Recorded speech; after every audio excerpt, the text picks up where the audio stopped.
Seja bem-vindo, seja bem-vinda ao DRN Audiolivros. Se você curte aí histórias de alta fantasia e outros tipos de livros, siga a gente aí, que sempre estamos produzindo bastante coisa. Deixe suas dicas para leituras futuras, mesmo que eu não traga imediatamente, em alguma hora eu vou trazer. Se tem alguma dica de melhoria também, deixe nos comentários que a gente sempre tenta te seguir. E que 2023 seja um ano melhor para todos nós. Não esqueça de curtir e deixar o like para dar uma força pra gente no canal também aí. E vamos mergulhar nas nossas aventuras. Capítulo 15. Laquesis franziu a testa enquanto passava os dedos ao longo do fio vinculado ao destino de Kratos. Ele vibrou de modo estranho, como se estivesse de alguma forma livre por um instante. Aquilo não era possível. Romper o fio do destino era impensável. Ela pressionou o fio com certa leveza e, enfim, sorriu quando notou que sua astuta manipulação havia provocado um desastre próximo, que então foi reparado. Que ele lute, ela disse suavemente. Agradava-lhe pensar que ela não havia perdido a destreza de seu toque. Uma sacudidela diferente no fio poderia acabar com a vida de Kratos instantaneamente, mas ela acabou subtraindo a alma dele de Hades por 2 vezes. Fazer o que estava em seu alcance para frustrar Hades garantia-lhe diversão. Todo um panteão de deuses e nada fizeram para merecer os bons serviços dela. Embora ela não lhes invejasse a vitória sobre os titãs na Grande Guerra, como ela e suas irmãs chamavam comicamente a batalha, eles não fizeram coisa alguma recentemente para entretê-la. Se eles achavam que a Titanomáquia havia sido a Grande Guerra, ela poderia dissuadi-los da ideia prontamente. Pensamentos sobre destinos entrelaçados e desastres de escalas inimagináveis tomaram sua mente e provocaram um sorriso ainda maior em seus lábios. Ela controlava os destinos deles, meros peões que se moviam no tabuleiro de xadrez a seu bel prazer. Laquesis franziu novamente a testa quando as gralhas que ela enviara contra Kratos foram frustradas. Não era para ter acontecido aquilo. Ele devia ter sido gravemente ferido já no primeiro ataque. Novos puxões e afagos no fio a levaram a um pânico momentâneo. O fio normalmente possui a textura de uma fina lã, mas então se transformara em um cordão de seda. Sua sagacidade a apresentou como uma pergunta ante a qual ela nunca se deparara antes. Suas habilidades nunca foram questionadas. Por que então tamanha mudança em sua inferência? Atropos? Ela sussurrou o nome da irmã, imaginando se seria possível que a tão diligente tecelã dos destinos alheios tivesse finalmente se cansado de brincar com tanta segurança. Laquesis sacudiu sua cabeça. Era possível que sim, mas duvidava que Atropos sequer se incomodaria. Ela era uma defensora da ordem e produzia meticulosamente todos os destinos. Não fora ela quem desconsiderou a importância de Kratos, mesmo quando ele ascendeu ao trono e se tornou deus da guerra? Um mero mortal cheio de pretensões, como Atropos havia bufado. Laquesis notara Kratos muito antes de sua entrada no Olimpo, mesmo antes de seu pacto ultrajante com Ares para ser o pau-mandado do deus da guerra. Desde o berço ela o notara. E por que não? Seu nascimento fora excepcional.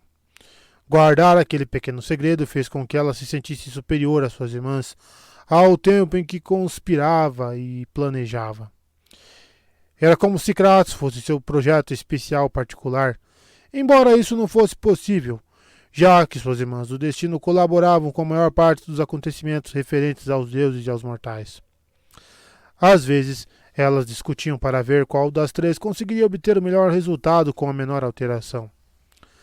Laquesis as deixava vencer de vez em quando, embora ela sempre prestasse atenção nas artimanhas de suas irmãs para aperfeiçoar-se ainda mais em nome de suas próprias intromissões futuras.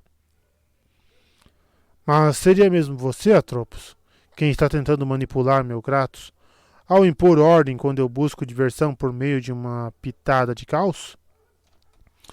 Laquesis descartou a possibilidade. Sua irmã era uma principiante em confrontos quando se tratava de traçar as determinações das melhores sortes. Laquesis analisou o problema e meneou a cabeça quando notou que Kratos, de alguma forma, encontrara um Pégaso para trazê-lo cada vez mais perto da ilha da criação, e mais cedo ou mais tarde, ao Templo das Moiras. Os ataques que ele sofreu enquanto estava sendo transportado pelo ar levaram-no à gruta de Tifeu, mas até onde pôde analisar com cuidado os fios tramados sobre o assunto, ela vislumbrava bem como aquilo se desenrolaria. Seus olhos se arregalaram quando ela notou um detalhe sobre a incursão de Kratos na gruta. Isso pode ser grave, ela disse, pensativa. É hora de selar o destino de Kratos. Ela bateu as palmas de suas mãos e um de seus sacerdotes do destino entrou. Ele se curvou de cabeça baixa e manteve a posição, esperando as ordens dela. Invoque o guerreiro do destino, ela ordenou. Ele interceptará Kratos antes que ele atinja a ilha da criação. A senhora não deseja mais brincar com esse mortal transformado em Deus? Ela encarou o sacerdote ainda curvado e imaginou quais pensamentos passavam pela cabeça dele. Ele e os outros trabalhavam pesado, pondo em prática as resoluções dela, executando tarefas que nunca deveriam nem ser consideradas por alguém, e tudo em nome de uma participação ínfima na determinação de seus próprios destinos. Coisa, aliás, que ela nunca havia permitido, mas que mantinha um rio constante de súplicas e suplicantes fluindo para desembocar nos serviços dela. Todos expectantes e temerosos, e todos tolamente otimistas quanto à inútil esperança de enganar seus destinos. Os destinos que ela e suas irmãs tramaram para eles. Meus caprichos não são de sua conta, sacerdote, ela disse friamente. Convocarei o guerreiro do destino imediatamente. O sacerdote do destino começou a retirar-se. Espere. Um pensamento lhe ocorreu. Quero que você se certifique de que ele também receberá isto. Ela se levantou e pareceu flutuar como um fantasma por toda a câmara até uma coluna de mármore. Colocando as mãos sobre uma coluna frisada, ela pressionou um dispositivo secreto e fez com que uma fenda comprida e esguia se revelasse. No interior dela, havia uma urna feita de obsidiana, tão longa quanto seu braço e tão espessa quanto seu pulso. Laquesis retirou a caixa e a abriu. Pelo tamanho, era muito mais pesada do que aparentava ser, mas ela já esperava por isso. Dentro dela, havia uma arma de imenso poder e que deveria ser usada somente em situações de maior emergência. O que ela vira sob Kratos na gruta do Tifeu convenceu-a de que ela precisava colocar aquela arma formidável nas mãos de seu mais intrépido lutador. Laquesis entregou a urna de obsidiana ao sacerdote, que a segurou com ambas as mãos. Ela correu os dedos ao longo de uma das bordas, encontrando as travas quase imperceptíveis.